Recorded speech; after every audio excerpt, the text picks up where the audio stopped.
नमस्कार और बैलों का हालचाल पर उम्मीद करते हैं सब बढ़िया हुई। आखिर Khesari Lal Yadav back to back एक से एक गाने होली के लाते जा रहे हैं, लेकिन एक के बाद एक फ्लॉप होते जा रहे हैं। इसमें से थोड़ा बहुत चलने वाला कोई गाना है तो वो है मोरिया जौनपुर के, लेकिन आज उसको डिलीट करवा दिया गया है यूट्यूब से।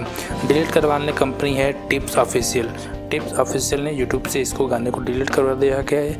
उनका कहना है कि ये गाना काफ़ी मिलता जुलता है और इन्होंने चुरा कर गया है।